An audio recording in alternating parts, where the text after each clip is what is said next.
Hey guys, welcome to this preview for SummerSlam 2021, which will happen in 2 days at Allegiant Stadium in Las Vegas, Nevada. Actually, it's in the suburb of Las Vegas, if you will, in Paradise, actually. And it looks like on paper a potentially very well stacked card, but there are some caveats. Well, I wouldn't say caveats, but some catches to seeing this event, especially if you're going to be there live, if you're among the 70,000 plus that will be there.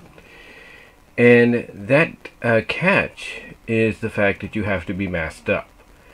And believe it or not, WWE is not too thrilled about, a lot of the fans having to be masked up during SummerSlam, but because of the increase of COVID cases, mostly thanks to the Delta variant, unfortunately, that's a situation they have to face right now. All because there are people that still don't believe that the COVID situation is real, and this is a bunch of BS and all that. So, yeah, it's one of those situations right now to where until next year, when, as everybody is pretty much predicting, the Republicans take over the House and the Senate, we're pretty much in a situation to where this is going to be an on and off ordeal, for everybody as far as, yay or nay. I mean, they haven't, here's the thing, they haven't really said anything, really bad lately. I mean, I think things are starting to go down a little bit, but now there's that talk of potential boosters and everything. And as I've said before, and I'm just going to get this out of the way before I start the preview, talk about my predictions and stuff. But as I've said before, all this really is just a way, from their point of view, the media's point of view, WHO's point of view, CDC's point of view, all of them, local, state governments, national governments. It's just a way of basically trying to motivate you. They're trying to, use potential fear to motivate you to be like, okay, I'll get the dang vaccine if it's going to shut you up. That's what it is.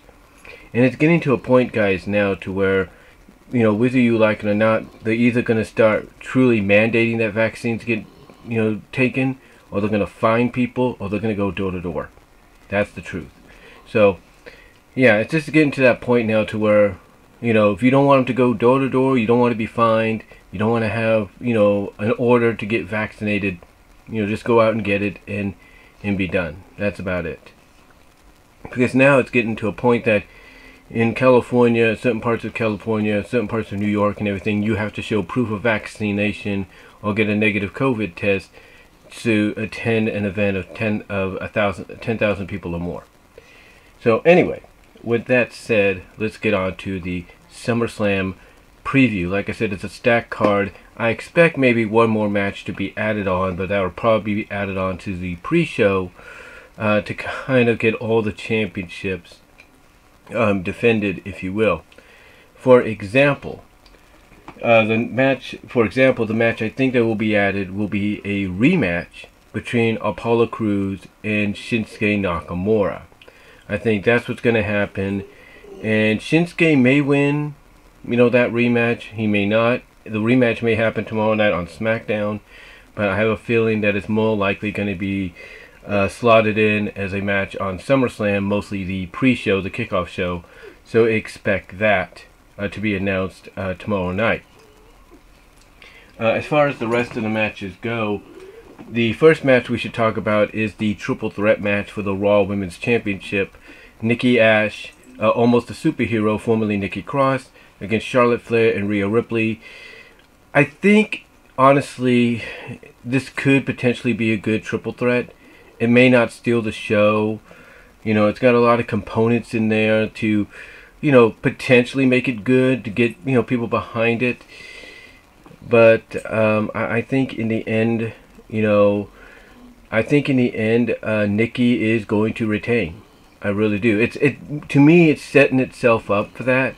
I mean, a lot of people are saying that Rhea could win, and then that could turn Rhea heel because Nikki would be like, hey, you pinned Charlotte, but you didn't pin me. So that could help. That could that could work for future matchups. Make it a little fresh, if you will. But then again, there are some people that are thinking they're going to give it to Charlotte for another reign, and that could potentially happen, especially going into the fall. But I think more than likely, they're probably going to go with Nikki retaining. I think Nikki's going to retain her championship, and she's going to retain because what I think is going to happen. I was thinking about this beforehand. Is Rhea and Charlotte's rivalry with each other that dates back all the way to last year when Charlotte beat her for the NXT Women's title. I think that's going to cancel them. I think that's going to cancel them out. And that was just my dog. She just sneezed. She's fine and everything. She's got allergies. But anyway, like I said, I think what's going to happen is, she's going to... not she, but... I got distracted there. I do apologize. But like I said, basically, I think what's going to happen is Charlotte and Rhea's rivalry is going to cancel each other out because both of them want to be champion. Both of them want to show their dominance, and it's going to cancel each other. They're going to cancel each other out to the point that Nikki's going to take advantage of that, and she's going to pin one of them through a roll-up or miscommunication, and she's going to walk out still champion. It's setting itself up for that. So be ready for that to happen. If not, then I would say the next best option is going to be Charlotte. I really do. Because if you want to, once again, kind of continue down that road of Charlotte and Rhea, then I think this would be the best way to go with it. If you're going to, that would be the best option to go with if you want to, do a title change. But I think Nikki's going to be the one that retains. I mean, right? Because again, it's setting itself up. You got two people that are going to cancel each other out because of the disdain for each other, because they're, pursuit to be the more dominant female on the Raw brand, and that's going to allow Nikki to sneak in and retain her Raw Women's Championship. That's just my prediction. Next up, we have the SmackDown Women's Championship, which for a while was kind of in question. Nobody was really sure what was going on with Bianca and Sasha, why they were missing dates and everything at house shows, why they were missing SmackDown last week. A lot of people assumed it could be COVID related, but I think honestly we're going to get an explanation next week that in storyline they were kept off the shows, kept off the house events because of the disdain for each other, and everything. So I think storyline wise that's going to be the explanation as to why we didn't see them for the past couple weeks. This match will be good. We all saw the WrestleMania match on night one on that Saturday in Tampa, and it was good. It was excellent in my opinion. It really lived up to the build that it got, and I think this is going to be no different. This might even surpass it. But the question obviously is who walks out with the championship, and I think Bianca is going to retain. I know some people are saying Sasha is going to be the one that regains the title because now she's got Carmella and Zelina Vega to back her up. And that's a possibility too because, I do look at the potential of that kind of trio being a faction to where here you have Sasha as a SmackDown Women's Champion, and now she has two minions, lackeys that could potentially go for the tag titles. So I could see the potential in that being something on SmackDown in the weeks to come after SummerSlam. But honestly, I think you got to go with Bianca. She's got too much momentum.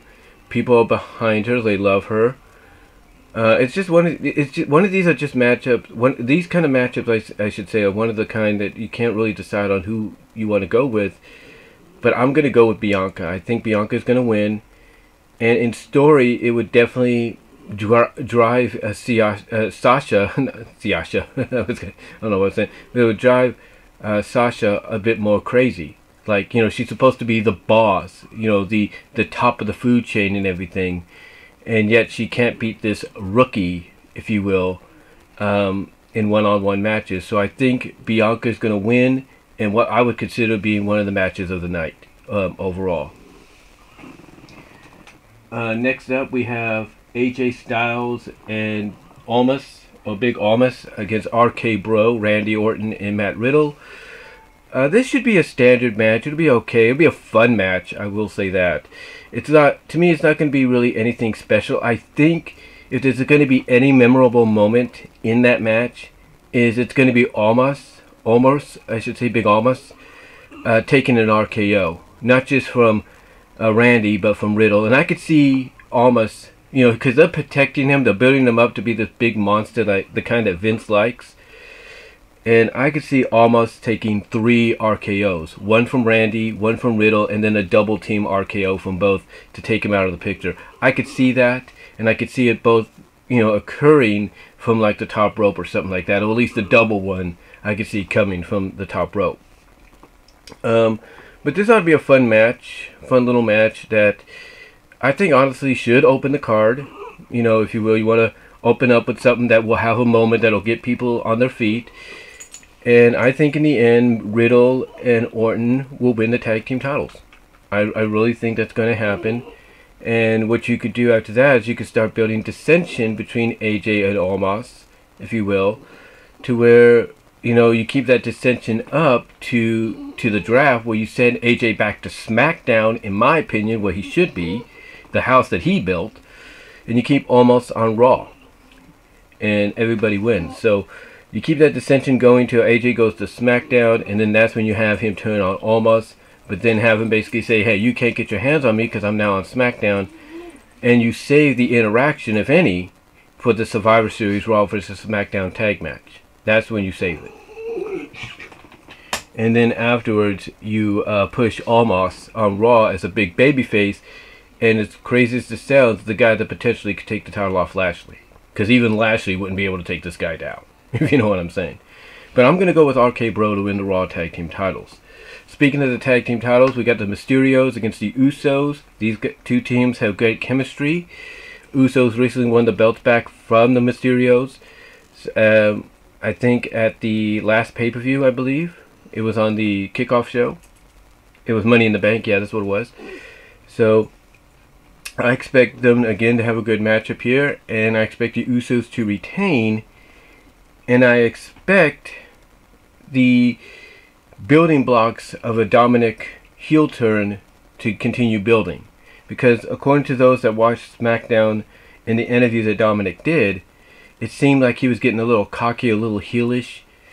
So I can expect the building blocks to continue for him at SummerSlam, and that would cost his team the match. And expect a full-blown heel turn, maybe not the SmackDown afterwards on SmackDown. What I'm trying to say is don't expect a full-blown heel turn on the SmackDown after SummerSlam. Expect it maybe at the draft. I think a lot of things are building towards the draft to, you know, occur, like the breakups, heel turns, you name it. But I do expect the Usos to retain the tag team titles. Next up, we have Alexa Bliss against Eva Marie with Doudrop, aka Piper Vivens, if you will. This one nobody's really looking forward to. This is one of those classic BRB, bathroom break matches that, you know, fans used to take when the women, when they were known as divas, you know, would come on. You know, people would take these BRB breaks because there was nothing really exciting. This is basically one of them. But I think the only thing that we might get out of this is Doudrop, Piper Nivens turning on Eva Marie, either because of Alexa's control over her through Lily, or, you know, Eva Marie finally sees what Piper Doudrop's been seeing with Lily, you know, that interaction, the winking from the doll and everything and whatever. And, you know, I could see that costing Eva Marie, to where Eva Marie goes to Doudrop and says, okay, I believe you, what do we do? And that might switch the roles to where Doudrop's like, look, you want to get rid of Alexa? You want Alexa out of the picture? So do I. Listen to me. Let me train you to be a true in-ring competitor. That could potentially happen. Heck, we could even probably have Eva Marie potentially admit that she didn't really train as well as she made everybody. She led everyone on to believe she did, and that she's still a diva, in a sense. Or maybe we'll get the truth that this whole evolution thing is just Eva Marie's attempt to revitalize, resurrect the Divas division, because that's essentially what it is when you think about it. I don't think it's a secret to anybody else that that's what the evolution thing is, when you really get down to it. But I expect Alexa to win, and I expect dissension to continue, or maybe Eva Marie's going to believe, or finally see what Doudrop's been seeing and believe it, or something's going to happen to where basically this is going to continue, but I think it's going to cause Eva and Doudrop to finally kind of be like on an understanding level, to where Eva will be like, you know, you need to help me, and if you help me, I won't mistreat you anymore, and anything like that. And maybe she'll finally say, oh, by the way, I'll let you have your name back, which is Piper Niven. So, and something could come out of it. Something's going to come out of it that will probably get people talking, not as much. But I would predict Alexa Bliss to win this match in the end. You know, because of some cuckoo, you know, finish, if you know what I mean. Next up, we have Drew McIntyre against Jindemar Hall, one-on-one. This ought to be a good big man muscle match, if you will, between the two. I expect Drew to win. I really do. I know some people are saying, you know, don't hinder the Jinder, and Jinder's going to win, which potentially could happen too. But I'm going to go with Drew McIntyre win, unless they introduce a new member of the faction of Jinders, like what they did with Babatunde when they reintroduced him as Commander Aziz for Apollo Crews at WrestleMania. I could potentially see them doing something similar with Jinder at SummerSlam against Drew to help him win. But I'm gonna go on a limb and say Drew wins a very physical matchup, and a very physical matchup between the two. And I also predict Drew pretending, kind of teasing, he's gonna probably skewer, Jinder with the sword, only to just basically, graze him and just say, got ya, or don't get in my way again, or something like that. Because they got to keep his momentum going for him to get the title back eventually, because you know as well as I do, they're building to another Lashley McIntyre match down the line. You know that. And this is just the first step in that happening. So I expect Drew to win. Sheamus and Damian Priest for the U.S. title. Again, this would be another physical matchup. I think it's going to be a great showcase for Damian. I expect Miz and Morrison to get involved during the match. But I also expect maybe some dissension to continue between the two. Like, Miz will want Morrison to do this and all that, or Miz will try to fake another injury and everything, or whatever the case may be. But I got a feeling the interference is going to backfire, and it's going to cause more dissension between them somehow. And that it's also going to cost Sheamus the match. And I think Damian Priest is going to walk out with the United States Championship.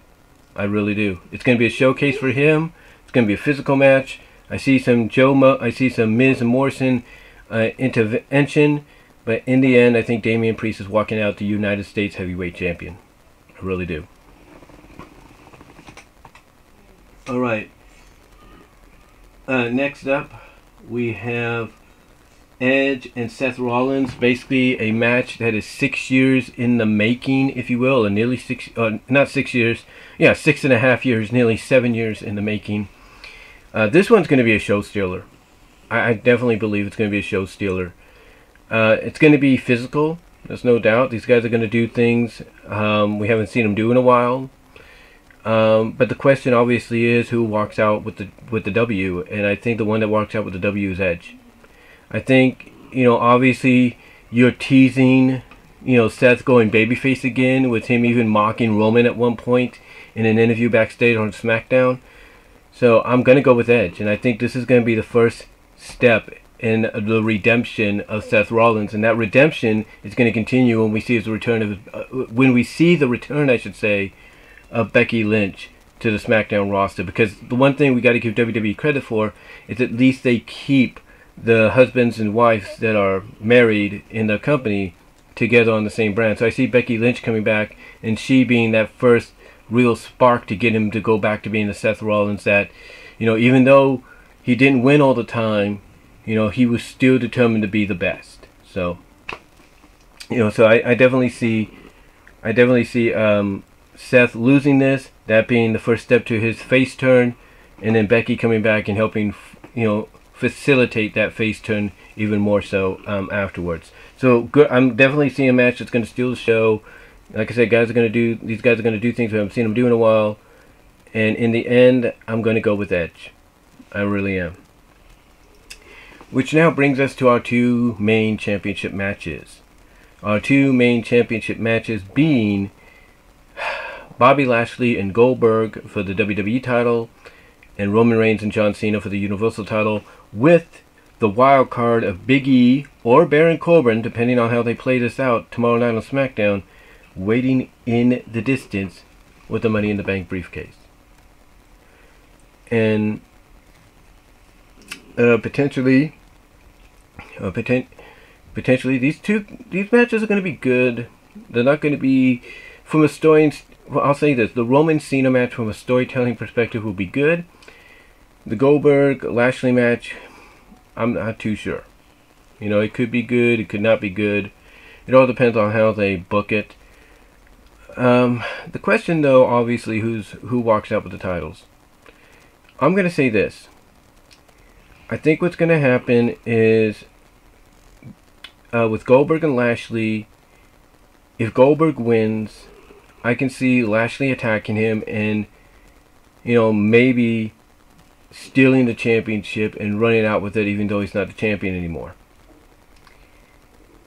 However, I could also see Lashley winning, and I could see Big E cashing in. Because guess who we haven't seen in a while on WWE television, on Raw? The New Day.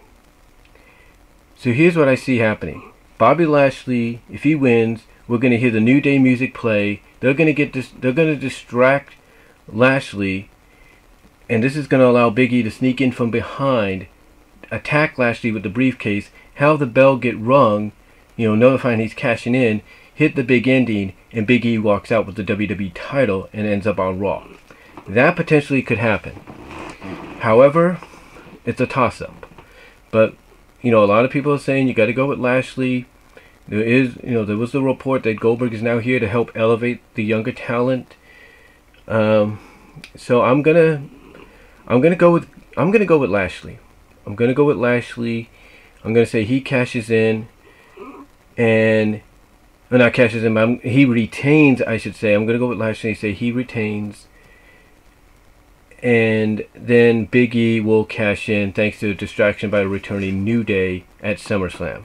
That's what I see happening. So Lashley retains, beats Goldberg, maybe by some screwy interference by MVP that allows Lashley to hit a spear of his own to get the win. And then afterwards, I see the New Day coming out, distracting Lashley. Big E slides in, you know, attacks him from behind, cashes in the briefcase, becomes champion. So I see that happening. All within the span of, let's say, 10 minutes.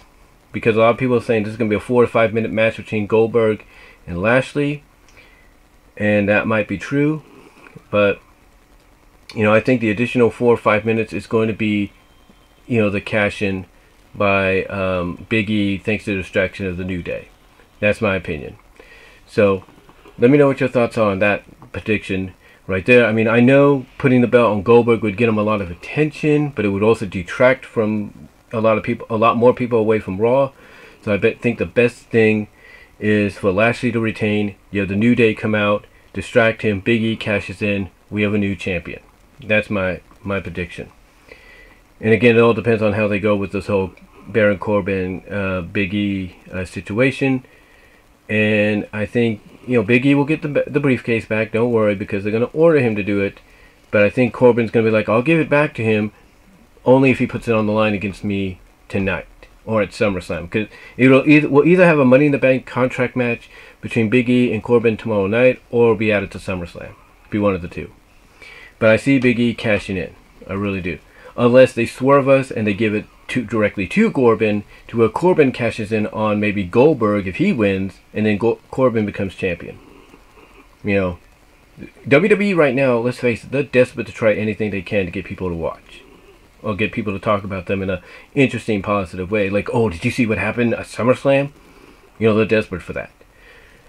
But I'm going to go with Lashley retaining and then Big E cashing in thanks to a New Day distraction.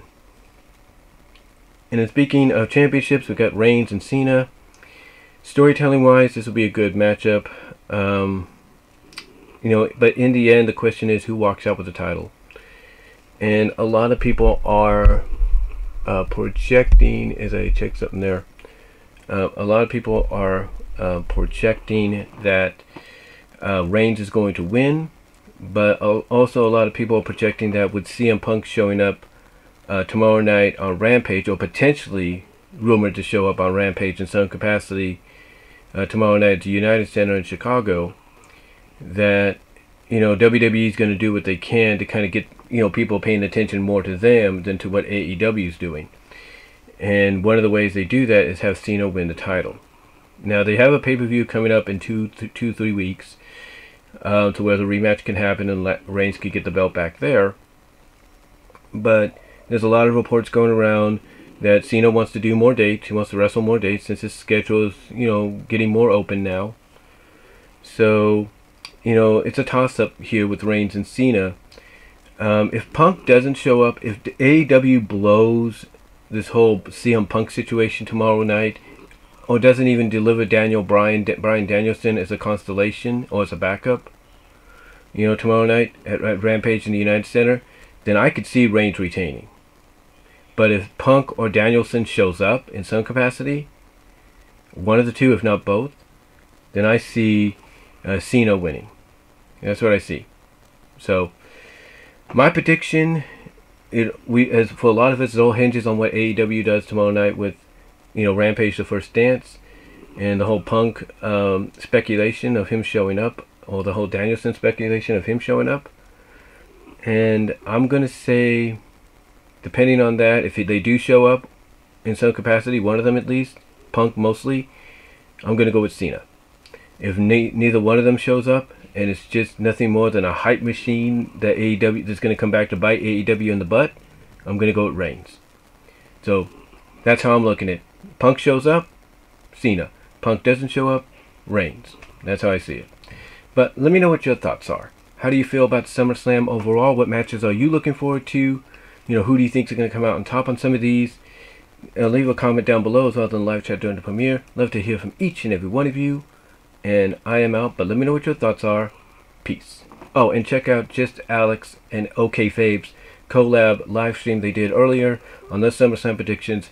You'll enjoy it. So until next time though, guys, peace. I'm out.